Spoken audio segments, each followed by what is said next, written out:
there are one religion, one economic group. It's everywhere.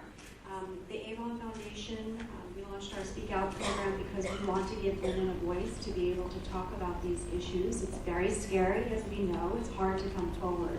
And yet, we need people to come together. The Justice Institutes do just on these issues, to sit at tables and to have very lively discussions over the course of several days to say, this is my perspective on violence, this is how I see it, I'm a police officer, this is what I'm dealing with, I'm a magistrate, this is what I'm dealing with, an NGO, an advocate. And yet, we need to look at this issue from the perspective of the victim.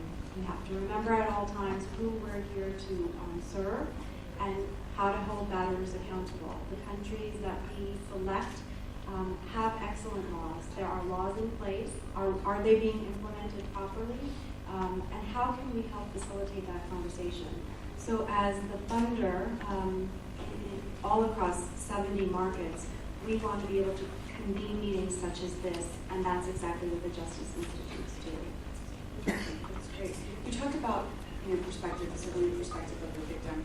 One perspective is how your work and what you're doing and what the future holds for an organization like Burn. I think the multidisciplinary approach that the Justice Institute has, the different stakeholders that it's trying to bring together on one platform is very, very important, because when we are addressing issues like domestic violence, sexual assault, it's not one person or it's not one person or one department which has to handle it. It's many people together who need to understand this issue, be sensitive, feel compassionate. And what I like about the Justice Institute is during the period of 3 days, it also gives us the platform to listen to people. And I think I use the word effective community, more effective the most. I think it's really going to benefit them the most. Thank you. Gigi, talk to me about how you pick partners like Riddhi to work with, like Ravi. Well, Vital Voices has a broad network of women leaders and outstanding male leaders all around the world that do impactful and innovative work in their own communities. And Vital Voices really seeks out partners that have a vision for change in their communities, because these are really going to be what makes a difference to victims.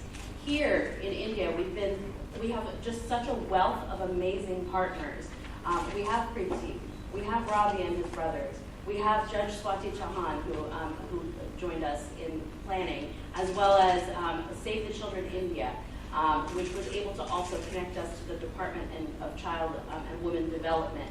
And of course, we have the support of our friends at Avon and the U.S. Department of State. And it's really these kinds of partnerships coming together, bringing together these powerful leaders that have a vision for what's needed in their own communities to improve the life within their community for their own people that is going to drive change. These are the people who are showing innovative ideas that we want to partner with and that we seek out around the world. So you mentioned innovation and people, sort of participants and service providers that have a vision for change, a vision for the future. Ravi, I think ironically, men being involved in and of itself is visionary, and unfortunately. You heard Consul General Vita talk about that a little bit, about men's role and men's responsibility to help end gender-based violence around the world. It seems like a logical, obvious thing, but unfortunately, you're one of the few. So, what you and your brothers are doing at Shakti Vini is groundbreaking. One of the things I want to... Other issues, implementation of laws, strengthening of legislation, have all impacted the cities, and still we have all the bad news coming out from the cities.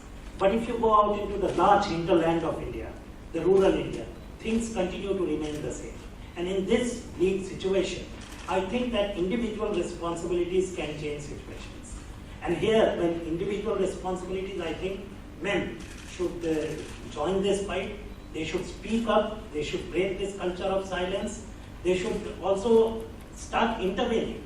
And that can start from your house, from your village, from your college, from everywhere you can start speaking up. If you just start speaking up on these issues, I think we can have a big change, and we can really strengthen the government's hand in when they are coming up with legislation, when they are coming up with path-breaking initiatives like Beti Bachao, Beti Uthao, Beti Bachao, Beti Padhao of the government of India. I think that here we have to play a big change, and men should take the lead. Thank you. Richa, so, tell me your thoughts on what needs to be done for basic education for women. What's, in your perspective, what's left to do to achieve gender equality in India? India is one of the few countries in the world where violence against women starts in the womb, before the girl is even born, with feet aside. So I think that we have to overcome our hypocrisy as a culture. एक तरफ तो हम नवरात्रे मनाते हैं, 9 days of fasting for the goddess, there's Durga Puja, there's all kinds of goddesses in India that are worshipped and praised, perhaps more than other cultures. But when it comes to our women, our daughters, wives, mothers, sisters, we have a completely different standard, and that's something that's baffled me since I was a child. More than educating the girls know that they are at par. We have to give them confidence that they can do whatever they want in the world. It's also about educating the men to not treat the women any differently, because it starts from there. It starts from the patriarch or the person in charge of this power who is condemning everybody else to a certain way of life. And it's basic shifts in attitude, and it will take a lot of time, because somewhere we are conditioned into thinking a certain way. And it's a very large topic, because it questions sort of culture, religion, tradition, and but I think it's time we question some stuff. If we don't question it, then who will? If somebody from outside questions it, then we get defensive, but we must question our own culture and use the best aspects of it. Like, if goddess worship is your thing, that's the best aspect of your culture, then truly live it in every form, every way that we can. Thank you. Until that time, it's going to take some time to shift those attitudes. There are the laws that are in place. That is also what the Justice Institute is really about, is also talking about what's... India has been very proactively pushing in for legislations. We have now the Domestic Violence Act, we have the legislation on now the Government of India has recently come up with a legislation on sexual harassment. Post the Nirbhaya case, there was the Criminal Law Amendment Act 2013, which has really changed the sexual assault cases in legislations. We have also strengthened our Juvenile Justice Care and Protection of Children Act. We are now on the verge of having a law on surrogacy, which will really empower women. So over the years, the Government of India has been really pushing hard to come up with these new legislations. And also we are recently now on the verge of having a law on human trafficking, a comprehensive legislation on human trafficking, which will really look into the aspects of victim protection, victim support. The Government of India has also made a major shift into how we think about on violence against women issues, because when women get violated, there is a violation of their fundamental rights. And when there is a violation of fundamental right, the state is liable. So the Government of India has also put into place victim compensation scheme, which really supports women who have faced violence. The Government of India, under the orders of the Supreme Court, has given compensation scheme for acid attack victims. So the government as well as various state governments have done a great amount of work. We have to still do a lot of work, but I think that these legislations are in place, and we have to see that the major issue which is to implement those legislations. Speaking, I don't think we need more laws at this stage. I think we need to concentrate on implementation.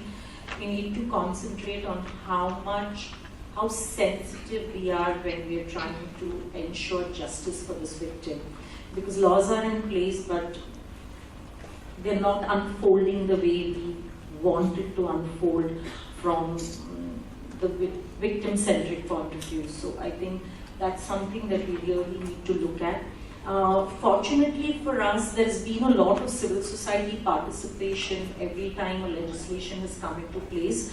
And because there was civil society participation, I'm taking credit for it and I'm giving credit to the civil society, which is very true. You know, the attempt when every law came in place was we've tried to give a role to many stakeholders.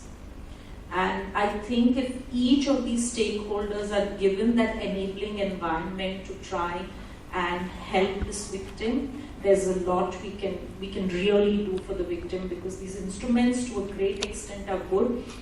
And I feel that unless and until we do not see how they are unfolded and we do not see what is working and what is not working, I feel at this stage we should not push for more legislations. And like I said earlier, I strongly feel that, you know, this the sensitivity that we need to show, whereby thinking we're compassionate, sometimes we end up re-traumatizing the victim. She's undergoing secondary trauma because of the way other actors are performing in the process of giving her justice or in the process of rehabilitating her. I think if we can now start working on those issues, the finer issues, like we say, you know, scaling really deep into the issue and seeing how best we can do, where it's beyond lip service, where we are actually seeing that, you know, the victim is experiencing change. I am not saying there is a change, but the victim is herself saying, well, this instrument really helped me get justice and brought a change in my life, where my human rights were really protected. I think that's the path we really need to now take and go ahead.